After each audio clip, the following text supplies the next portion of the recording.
Җәмәгатьчелек Татарстанда жылылык бирүнең нормативларын яңадан карарга тәкъдим итә. Хәзер тәүлеклек уртача температура 5 көн 8 градустан түбән булса, өйләргә жылылык бирелә.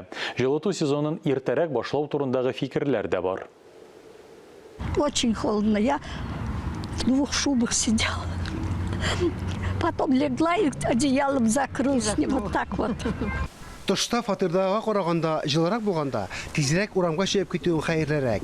Мәскәү районындагы бер йортта яшәүчеләр шулай әйтәләр дә, салкын дивар эчендә утыруның файдасы юк. Прохладно дома. Хәзер әлбәттә суынды. Шуңа күрә өйдә җылы киемнәргә төренеп утырырга тырышабыз. Күп кенә фатирларда хәзер иченнән да салкын. Батареялар әлегә җылытылмый. Республикада җылылык бирү сезоны рәсми рәвештә 6 сентябрьдә башланды. Тик аз объектлар гына җылытыла. Җәмәгатьчелек җылылыкны бирүдәге норматив срокларны яңадан карау тәкъдиме белән чыкты. Пересмотреть Җылылык бирү нормативын киметү, ягъни 5 көн эчендә барлык объектларны җылыта башлау инициативасы бар. Татарстан президенты республиканың балалар бакчаларына, хастаханәләргә һәм социаль учреждениеләргә җылылык бирүне тәэмин итүне йөкләде инде.